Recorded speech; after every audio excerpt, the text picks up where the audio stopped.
Okay, good evening, good Erev Shabbos. This week, for those of us who live in Chutz La'aretz, is Parsha Behaalosecha, a parsha that is really a very, very full parsha, and it is a parsha that is at the beginning feels very much like a parsha of hope.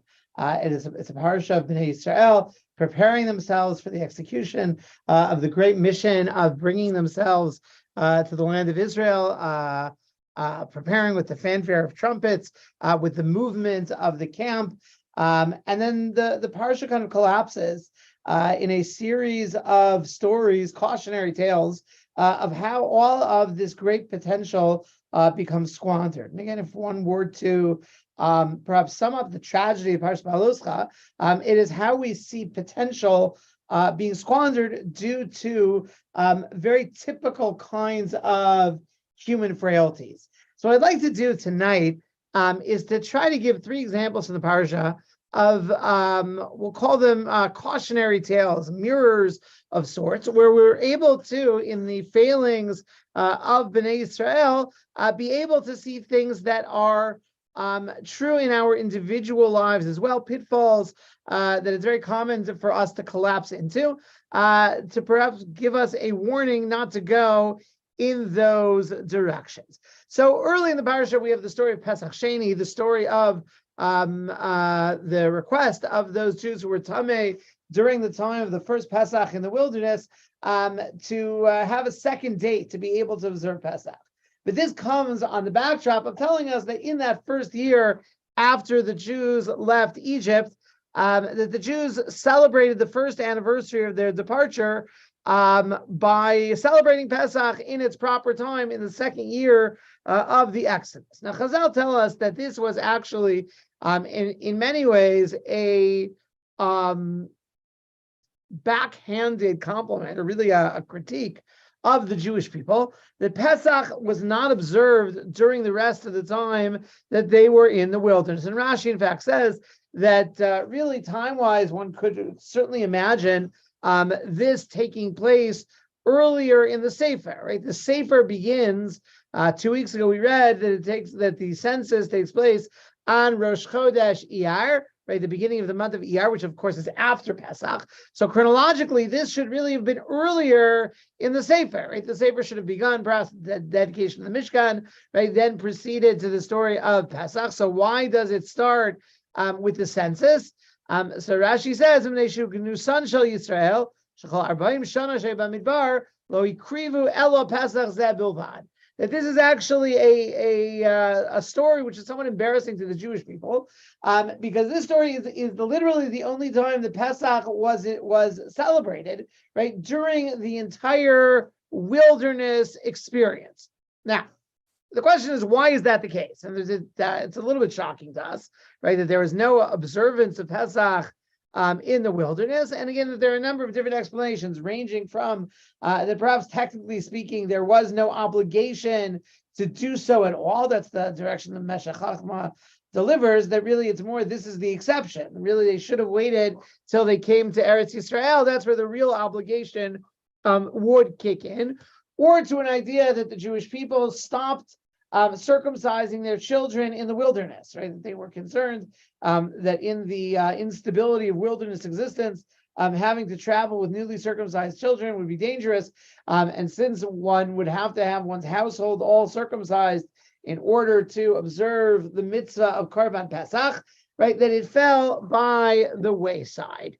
However, I saw a fascinating suggestion in a book actually at Yom Ha'atzmaut that I read a couple of years ago, that suggests that perhaps the reason for the neglect of Pesach in the wilderness, right, that our sages tell us took place, is that there was a certain kind of sour grapes, perhaps, that set into the Jews about the fact that they had not actually completed the journey that they began when they left Egypt.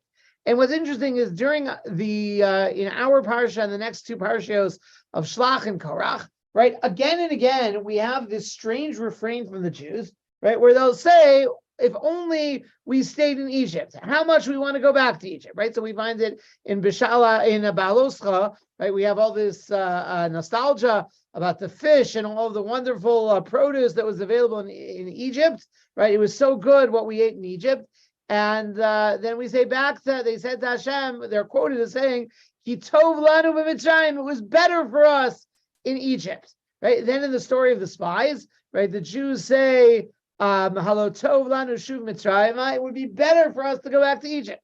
And then finally, in the conflict between Moshe and Dasan Aviram says, he says, Hama'ad ki al yisonim eretz zavav chalav u'dash, right, perhaps the most chutzpahdik of all of the expressions of this idea. It's not enough that you took us out of a land flowing with milk and honey. In other words, he takes that appellation for Eretz Yisrael and applies it back to Egypt, right? Lamiseinu b'midbar, to kill us out in the desert, right? So again and again and again and again, right? You have this idea, right, that the Jewish people has essentially lost faith, right, in the message of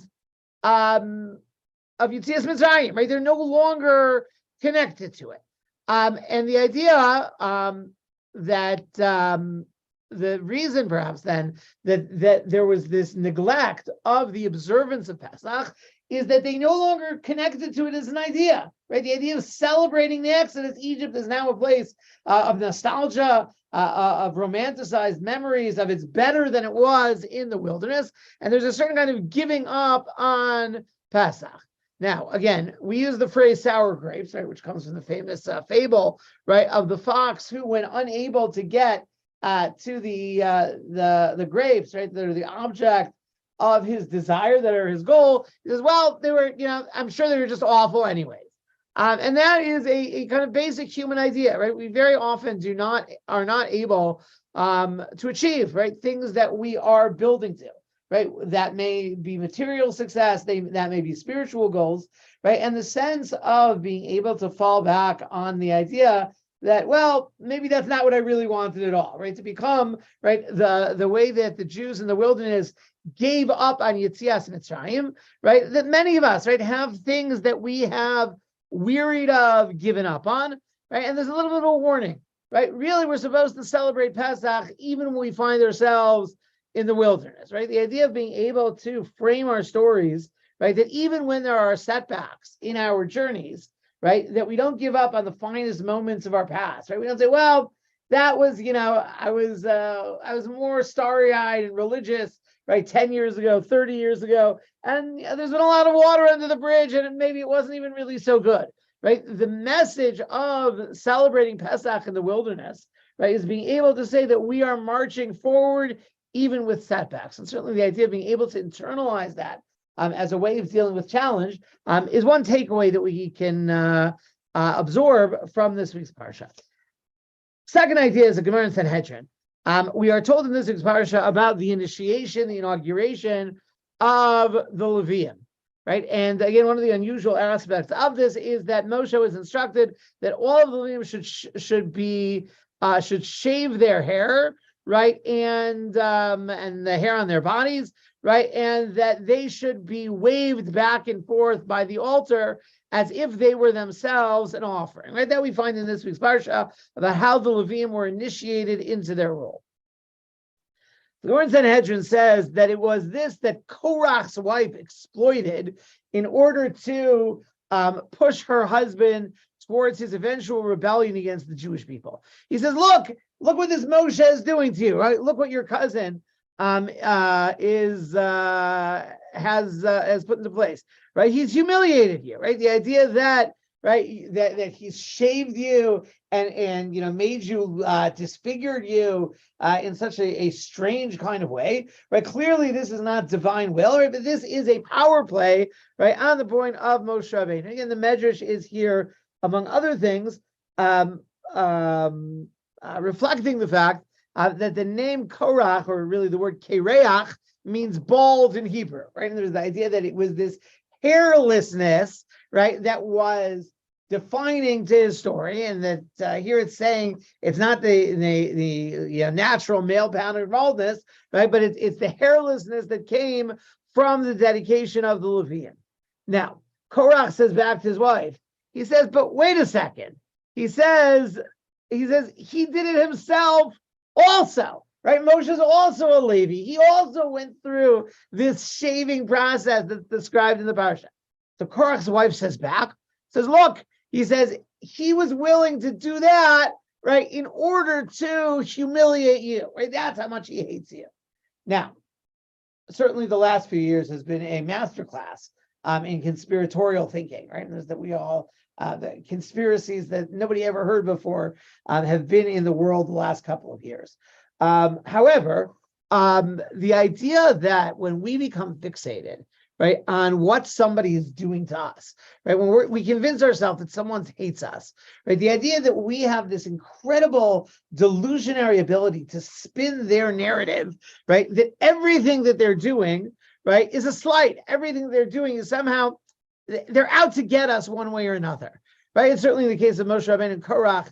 It's not the case, right? But it's so easy, right? And again, in our minds, somehow, like so naturally, once we have, right, a negative relationship with someone, right? The idea that it's so easy for us to spin these webs of all the things that they're doing to us, right? Is almost like the antithesis of the idea of being done like Havskos, right? Of being able to judge fairly. And I think perhaps that's our second lesson, right? That looking at the way that an innocuous event in this week's Parsha, not just an innocuous event, an event that the Torah describes, right, as the method that God prescribed to be able to imbue the tribe of Levi with sanctity, right? How easily someone can misinterpret and warp that and skew it into a question of being kind of cheap politics, one-upmanship, and so forth, right? And the idea that it really takes work not to fall into that trap, right? So the second cautionary tale of Parsha Behaalosecha, right, is reminding ourselves not to think the worst of others, right? Not always to jump immediately to the worst possible situation. Finally, we have the story of that the Torah details for us.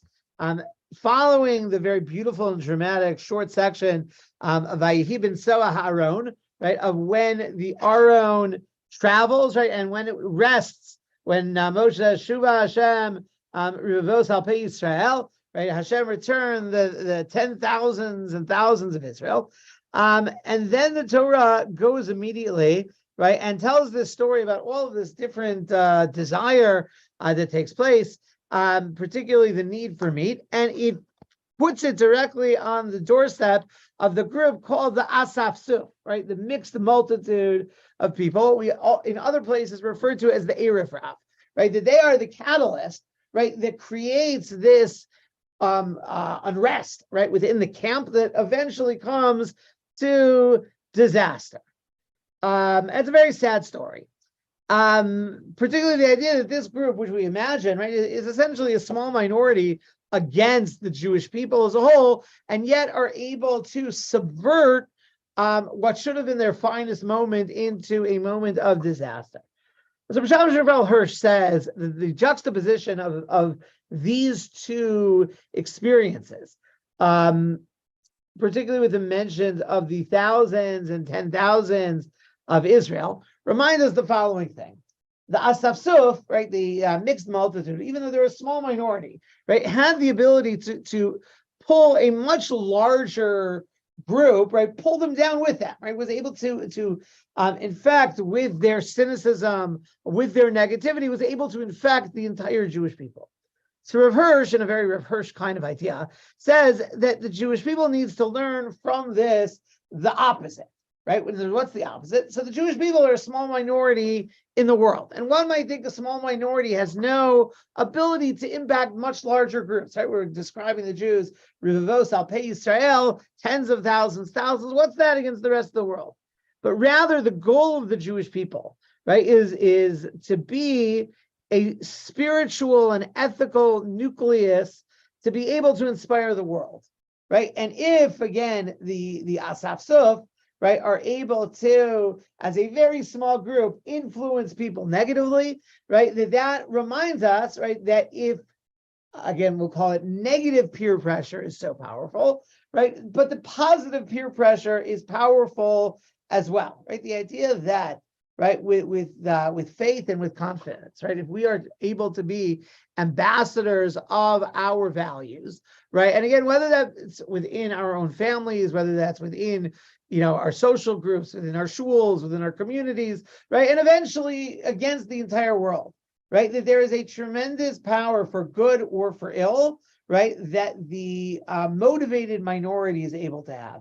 And the idea that the Jewish people has the potential to do that, right, is something that we can snatch out of the jaws of the Asaf Suf, right, and the from between the teeth of those who are eating the cursed meat in this week's parsha.